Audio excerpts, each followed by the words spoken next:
I remember when I was young, I wanted to be a wedding photographer. I was only about 17. I saw other wedding photographers with all this lovely shiny gear running around telling everyone what to do, and it looked good. It looked kind of the thing I wanted to do. But you know, there is an element of having that kind of nice feeling of, we all love photography, we all love equipment, and we love what we do, and it's a really nice feeling knowing that you're waking up doing what you love for a living. And I generally find that this stays on my camera 95% of the time when I'm not shooting weddings, but it's 100% of the time when I'm shooting weddings, okay, on the full frame camera. And then I would put, if I've got a cropped camera, like when I had the 7D, I would put the 70 to 200 lens on there, because that gives me the extra reach.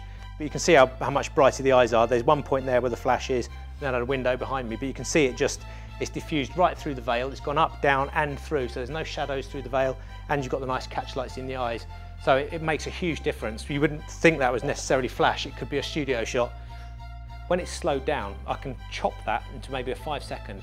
So on the slideshow, it's photo, photo, slow motion, photo, photo, and that's it. It hasn't got to be lit and cut and all this kind of stuff.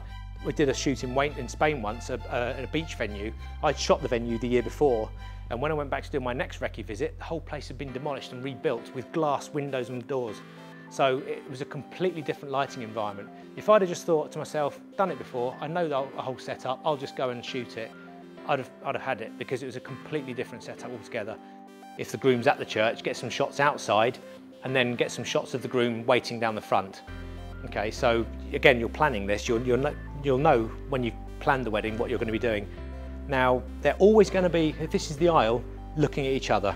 I've never seen one where the bride's got her back to the congregation, so just know that they'll always be like that. Chances are you're not going to be allowed to be that side, because when things are happening fast with the wedding, when the bride's coming in, you're inevitably moving as you're shooting a lot of the times, or you're stopping quickly and taking a shot.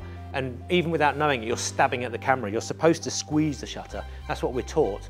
But it's very hard when you're in a fast-paced environment to, great, and I was firing away, but all of a sudden I see a little child playing with somebody under a tree in the shade. As I turn in aperture priority, the shutter speed whops straight down to about a 15th of a second, and I'm shooting away thinking I'm okay, and it's not. I've got the right aperture, but the shutter speed's gone way too low, because back then you didn't have that buffer of having a safety zone for the shutter speed. So that kind of taught me to think, right, okay, depending on the situation, I will use one or the other.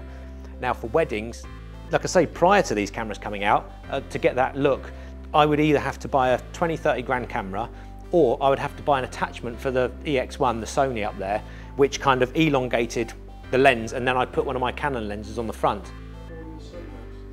Yes, if I had an assistant and 400 quid.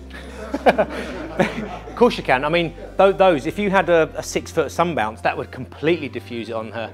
But again, when you're running down a beach by yourself with 2 stands and a backpack, yeah, but if you have an assistant, there's no reason. If you know you're going to a place where you're doing lots of shots in harsh sunlight and you've got a sunbounce, brilliant, absolutely fantastic piece of kit.